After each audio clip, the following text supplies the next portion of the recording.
Wow, man, y'all took me to a time warp. I want to say thank y'all to all the guys that hit up the stream lab. You know what I'm saying? Like I said, I got some news for y'all. Y'all left the email. Uh, Shouts out to people that hit up the Cash App. You know, I appreciate all the love. Um, Guy was like, yo, man, we need some more hip hop, man. I like basketball, but I like hip hop more. Well, you want hip hop? This is what I give you. Man, I don't think a lot of you guys were even around when this happened. Like, when I mean around, I mean like functioning. Like, you were still getting picked up by your moms, put in your arms. She putting a bottle in your hand. And she was probably playing this record.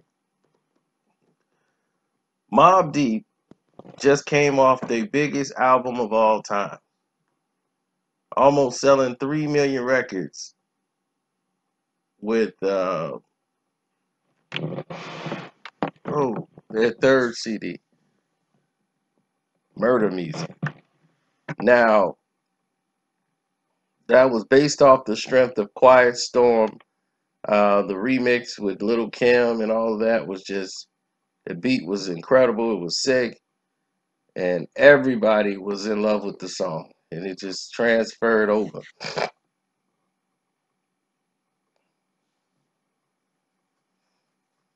Now, Mobb Deep was thriving at that point.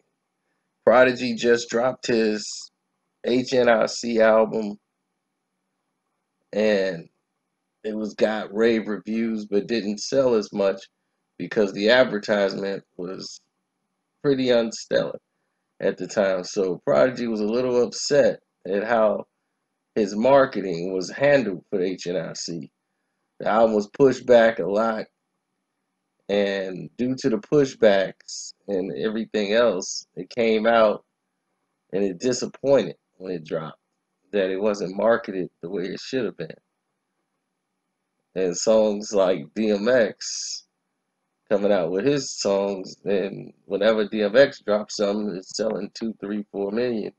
People are like, wait a minute. I know my songs are better than that. How in the world I'm not selling 2, 3, 4 million? This is making no sense to me. So when you add that with the simple fact, Steve Ripken is not telling people that the company is in the red. Like, they owe so much money, and money, they had so many acts that didn't pay out. They expanded too much. They kept signing and signing and signing these guys. And these guys were basically getting free money because even though they had some dope projects, it wasn't marketed well. And a lot of these artists they signed just wasn't album ready. Now they wasn't ready to be pushed out on the streets. And they thought like, well, because he cool with so and so, people gonna buy his record. They didn't. And unfortunately, Loud has put themselves in a situation where all these other artists was eating off the strength of the Wu-Tang Clan and Mobb Deep. And with that case, you're in a bad situation. You're in a very bad box. Now you got to find a way out. So Mobb Deep and Wu-Tang are the breadwinners for the label, but the label's in trouble. That's why you saw Iron Flag come out so quick. Right after that third album dropped, they came right back out with another album, like super quick, trying to get people back. After making that album that didn't really take off, because Loud was trying to, like, we gotta hit the radios. We got it. Now it's radio time. So naturally, they needed a hit. So for the Infamy album that was coming up, the new Mobb Deep album, a lot of things had transpired. Uh, Prodigy album didn't do so well. put a kibosh on the plan that they had in place. They were going to split Mobb Deep up, let them drop their own independent albums, and then bring out a Mobb Deep album down the road. Prodigy album was scrapped, and Infamy became that new album. So Prodigy already, have already had songs he was working on and done basically. So when he came around, he was like, well, Pete could just get on these. He's like, Pete was on like 3 of the songs anyway. So now, instead of 2 verses, we had 3 verses or 4. So he's like, this actually worked. So some of the songs that they had, they kept, and the other ones they added on. So songs were taken off that was for Havoc. And they was released through the just leaking out. And the rest was the situation had changed because during the course of doing this, the Jay-Z and him dissing Prodigy, and everybody's laughing at Prodigy now. So now this turns the narrative around to, you don't have a rapping Prodigy no more. You got an angry man. And he ain't really rhyming on the album too much. He's just pissed off.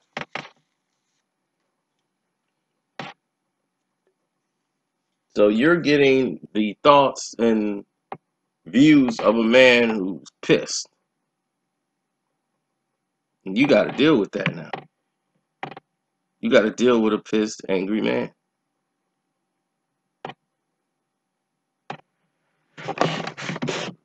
So the album is launched, but the first single, Burn, is basically a street anthem record. The record is hot. Murder INC is all over it. Steve Rifkin is like ready to push this album to the moon because it's a Mobb Deep album, but he's like, look, we need the radio. This album don't have any radio cuts. I'm gonna tell you something. We gotta try something here. I know you ain't gonna be with it, but we need 112. I talked to Puff. I'm gonna, pay the money. We can get them over here and Puffy, and we can get 112 and Bad Boy involved in the Mobb Deep project. Puffy was great with the idea. Steve Rifkin put the money down. They got 112, and they got in the studio and came up with this song called Hey Love. Hey Love with Mobb Deep. And that became like the big radio single. Doom, doom, Mobb Deep and 112. Hey Love. And when it came on the radio, Hey Love, and it's not a bad record at all. But for Mobb Deep, this was the most damaging record that ever came out that they ever could put out. This ruined them. I remember people's faces when they first was listening to Mobb Deep, Hey Love, and it came on the radio. People was like, huh? Doom, doom, doom, doom, doom, doom, doom, doom. And they heard the Hey Love song. And the way the guys looked at each other, and they girl was, hey, that's that Mobb Deep group that you like. Yeah, I like their new song. Like, oh yeah, I like Mobb Deep now. When your girl start telling you she like the music you listening to, oh, that's damaging. Oh, that's real damaging. Mobb Deep has excelled to the point where now they are the ones in charge calling the shots, and they have basically taken R&B and radio. R&B hits, that song was everywhere. They love that song.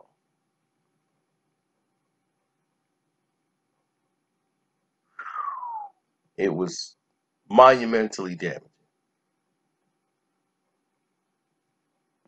monumentally damaging. Now, the album's going to do financially well because of this, but the damage was done. Jay-Z's remarks and everything else, him in the ballerina suit, they never could recover. The album disappoints in sales.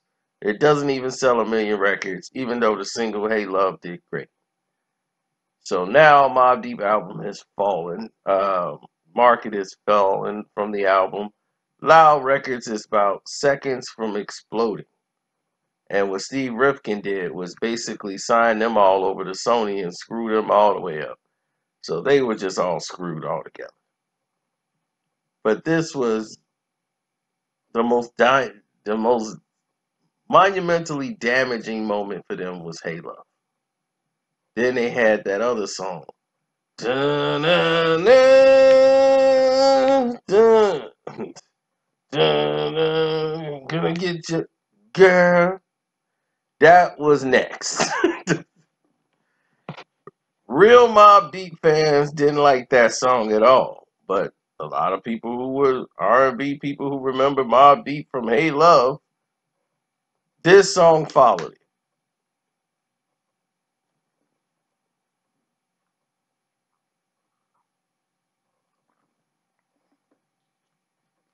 Now, me being a fan of Mobb Deep, I saw this coming. I knew it.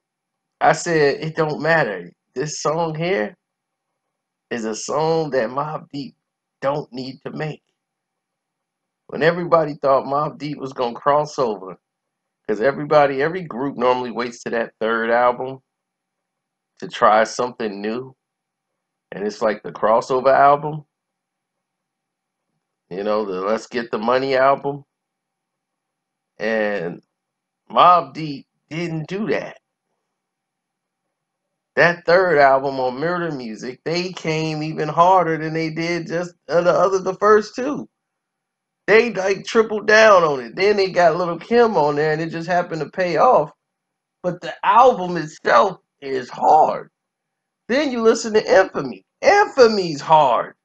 Infamy is just as hard as Murder Music, except for that song.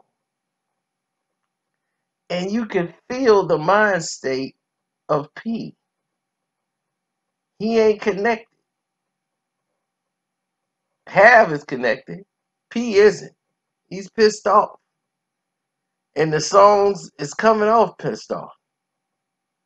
So he ain't really rapping no more. He basically talking his lyrics with anger. No more rap to it.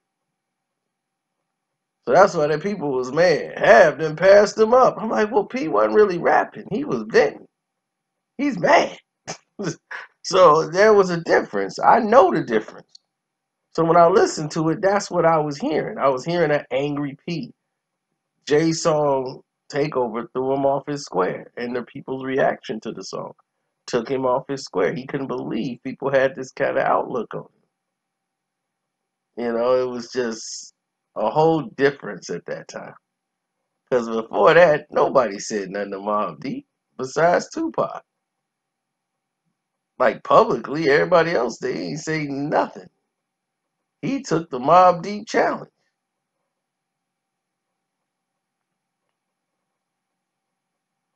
So it is what it is, but that was unusual.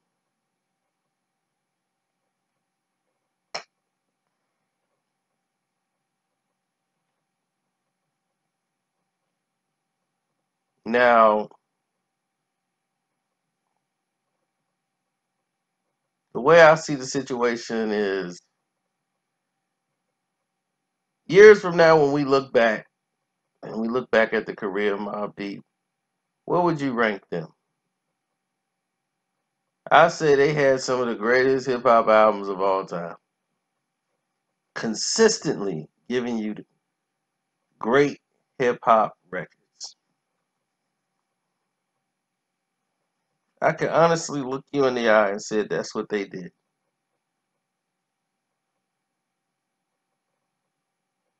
I think the American Nightmare album might have been their worst. But other than that, that was it.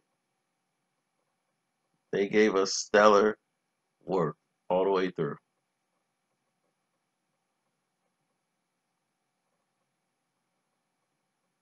And now Mobb Deep, he is gone, rest in peace. There'll never be another. He can never be replaced. So,